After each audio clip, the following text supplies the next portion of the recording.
Okay, everyone, thank you for having us. This is our last community call for 2022, and this time we're having Chris. He's our CEO, but Chris, if you want to introduce yourself, please go ahead.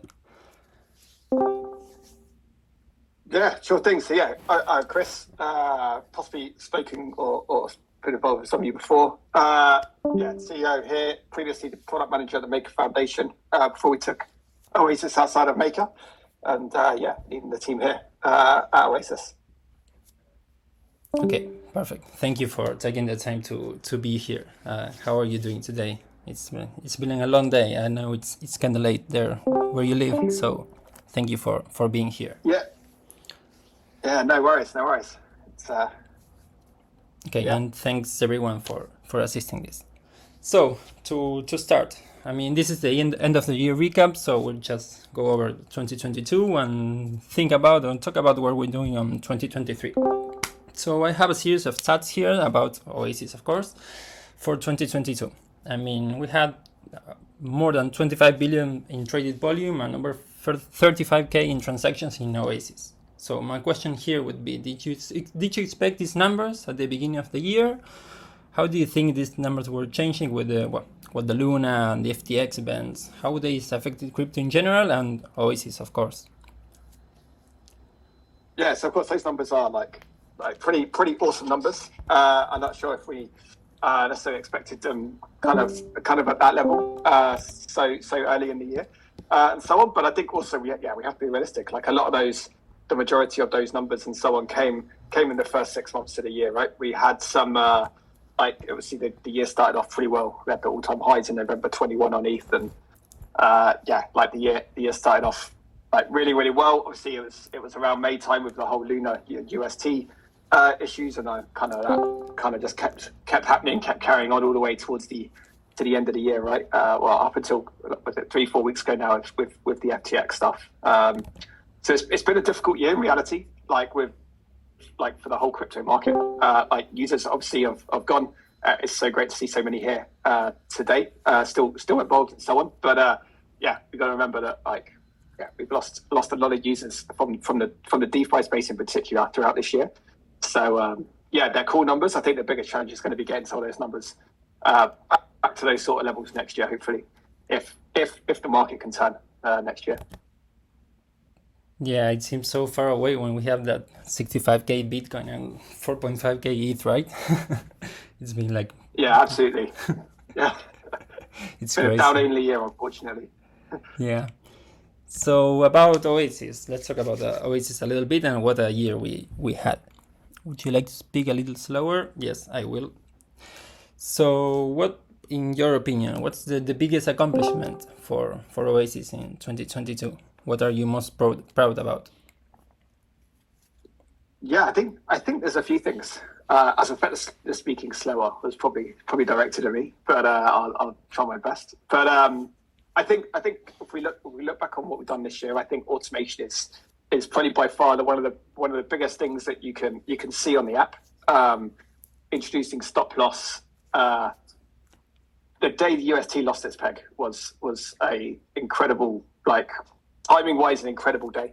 But having stop loss on there and seeing the success of the automations on Oasis app has been incredible. Obviously we had stop loss in May, introduced the auto buy and auto sell features throughout summer, and then also take profit as well, along with constant multiple. But stop loss has been far the most successful. I think across all automations we've had over 360 automation kind of triggers executed. The majority of those have been stop loss. When we think what that means for users, it's obviously incredibly strong and powerful, I think, because that means that we have had I think 200 stop losses executed, I think, in total, maybe just over. And that's 200 people that didn't face a liquidation penalty. So particularly on the Maker protocol, never suffered the 13% liquidation penalty, for instance. Hopefully they stopped out at a price that was better than even their liquidation price as well. But yeah, from a user point of view, they're the pretty cool things to see and to use this year. We obviously very recently launched as well the staked ETH earn product, which is really great, and it's kind of just a teaser of what's coming kind of very, very soon into next year, really. But yeah, I think one of the things we're most proud of, though, is actually the architecture we've built under the hood, which is it's gonna pay huge rewards next year when it comes to like kind of pushing out new things next year. So we've got like a really awesome list of things coming, almost from soon as we get back after the holidays, ready to come out, and that's really thanks to all the work that's gone on over the last pretty much 9 to 12 months of building a system that we can build and release stuff really quickly on. Yeah, it seems like we saved a lot of people's money here with automations and FTX events. So that's a huge accomplishment for Oasis, if you ask me. So for the ones who... I mean, the weird... Yeah, come Sorry, ahead. go. No, I was just going to say, the irony really was, I think we had like 3 automation releases this year, maybe 4. At least the first 3, like every day we released them, there was a huge drop in the market. Which really tested them kind of like at the worst possible conditions, really. So I said stop loss with the UST stuff. I think auto buy and sell was when 3RS Capital had issues and so on. And yeah, it was just kind of every time we released something that was like that, with like some bad news hit the market within like kind of 24 hours.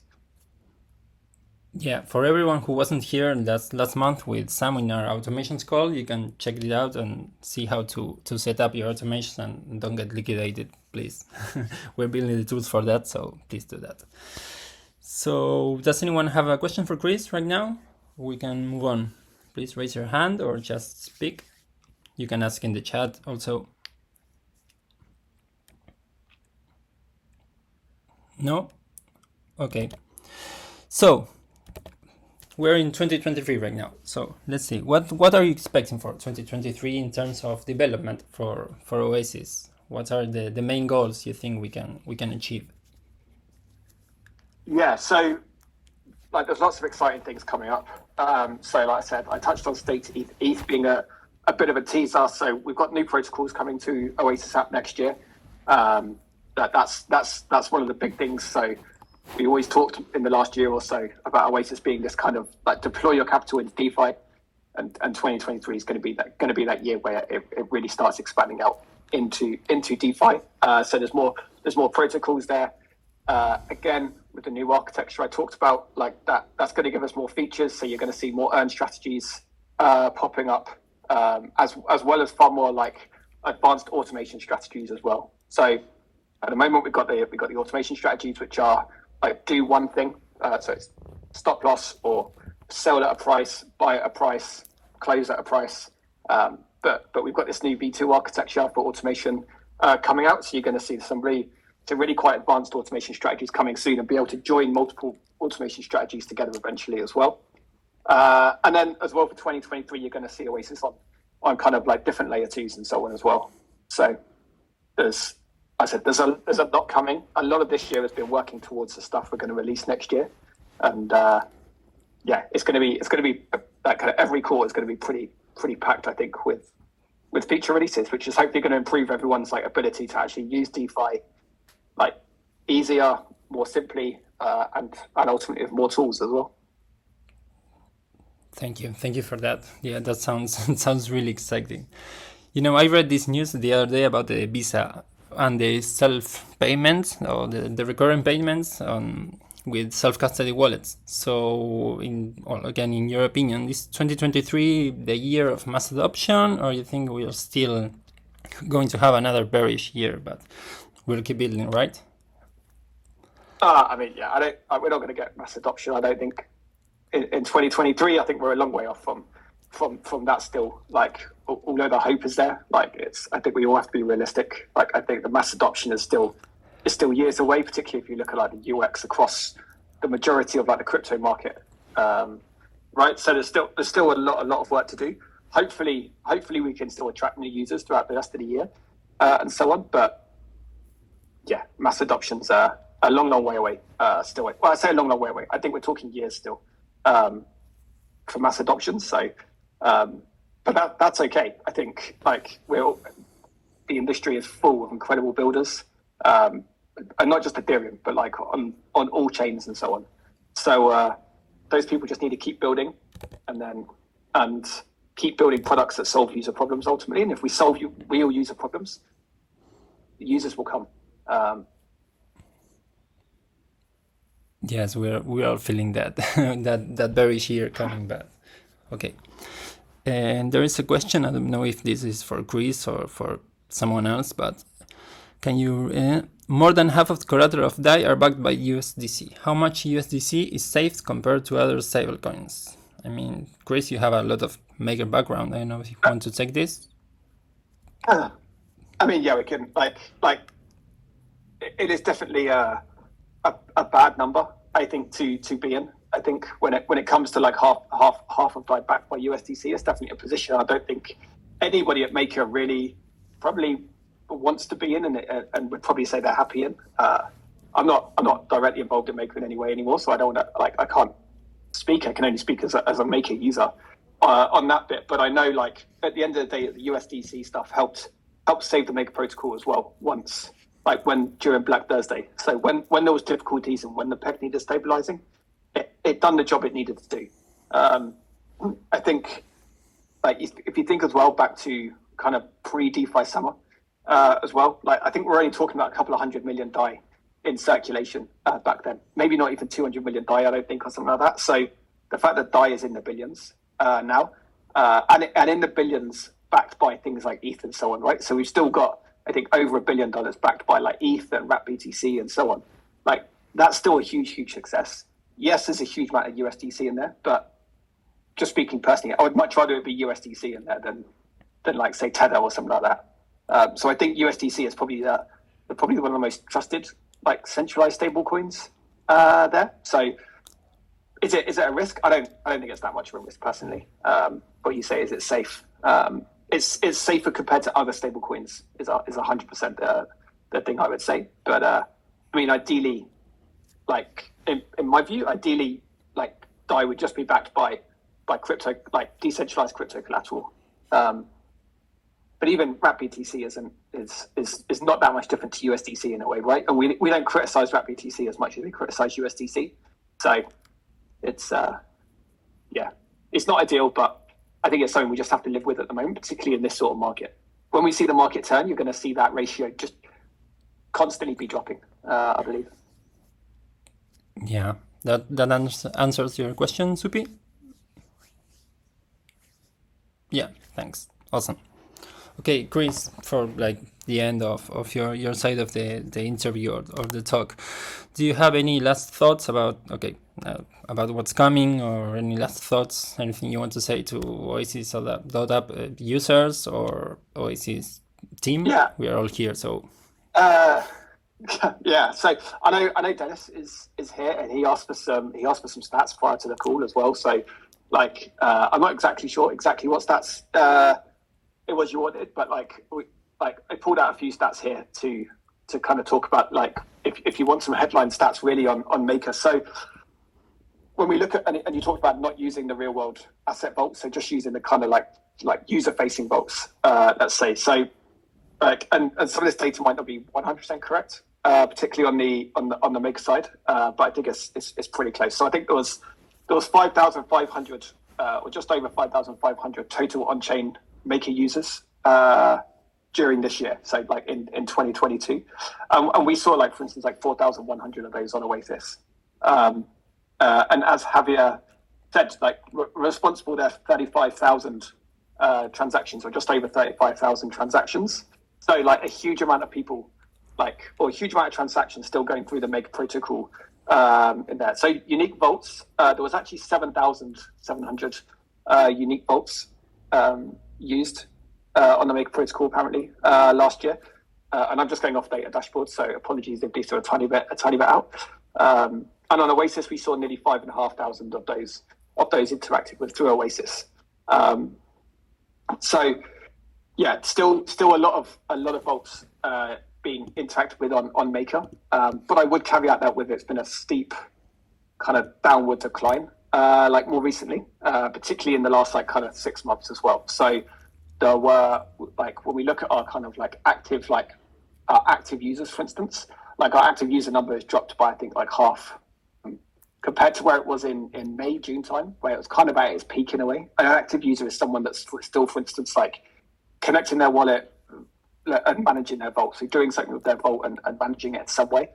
And we've seen at least half of those go, but that isn't just on Maker, right? That's like exactly the same if you look at active users, for instance, on like Aave or Compound or any DeFi protocol really, and it makes sense when you look at total value locked as well. So these users, like we've seen a lot of crypto collateral disappear from DeFi and disappear from these major protocols like this year.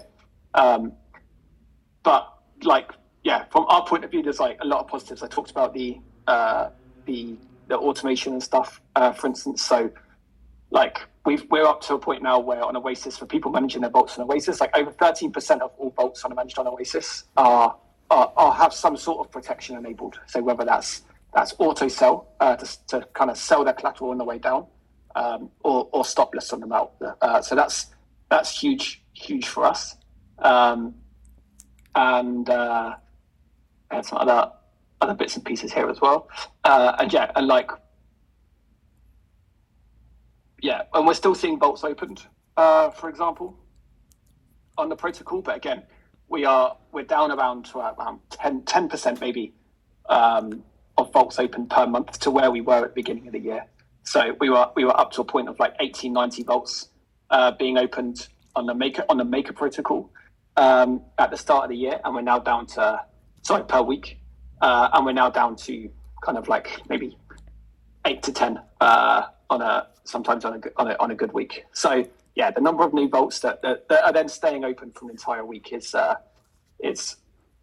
that. But yeah, user wise, we need to pull some of these users back into DeFi kind of next year really, and I think that should be kind of DeFi's main goal across all the projects, right? It's how do we attract users? How do we pull users back in, particularly if the prices kind of stay hovering around the or even continue to go down?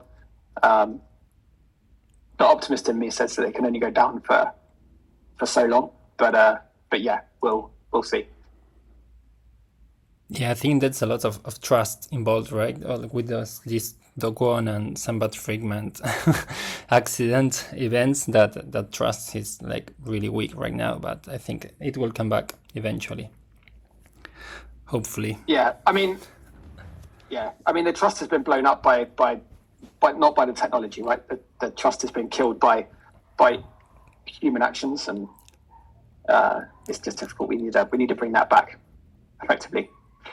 Yeah, totally. I mean, this US, I don't know if it was a regulator or something, was saying that crypto was not on trial today, the day that some did that. I mean, it was fraud. I mean, it was just people, not crypto, not the technology. So I think we should have the focus on that.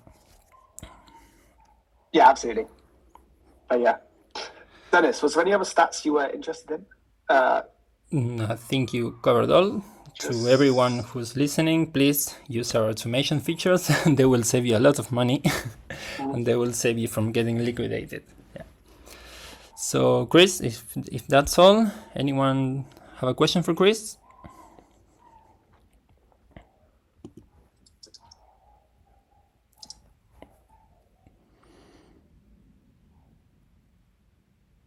Yeah, you were Brian for a few minutes.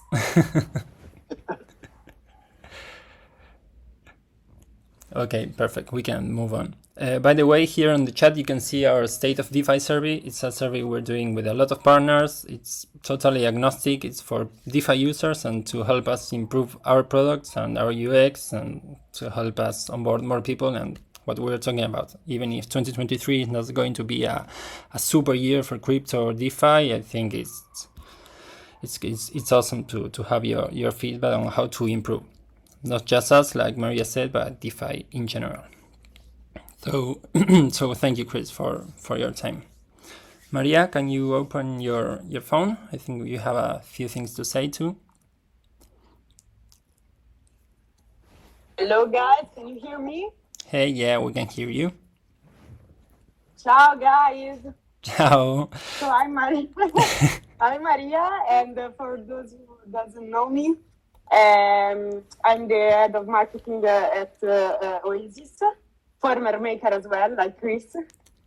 And this year we are providing a nice surprise for you for Christmas. So we will be your Santa, and we are starting this Christmas initiative for our users, in particular our multiply users. And you will find it very, very soon. I think just follow us on Twitter. We will be posting the details about it soon with terms and conditions and everything. But basically, we will drop 100 die for 10 random users of Multiply who will use Multiply between today and the end of the year. So this is our Christmas gift for you. And we will follow us on Twitter and Discord, and you will find the details today after the call. Okay. Merry Christmas!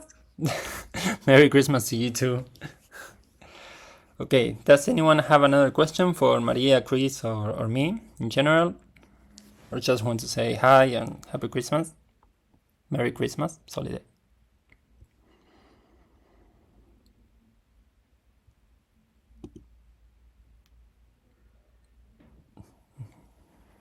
No, okay, if there are no more questions, yeah, if you have some feedback about what Chris said, please let us know, write it here, or we're always active in Twitter, Discord. Even if we're going on vacation, we will be here for you, so please let us know. So guys, if we don't have any other questions, we can call this out and just say Merry Christmas and Happy New Year for everyone. After this call, please let me know, send me a DM or just talk to me in the chat. I will send a pop-up and we'll publish all the Christmas events later today or tomorrow. So thank you guys for everything. See you next time. Today, okay, today. Perfect. See you next time, everybody. Thank you. Thanks all.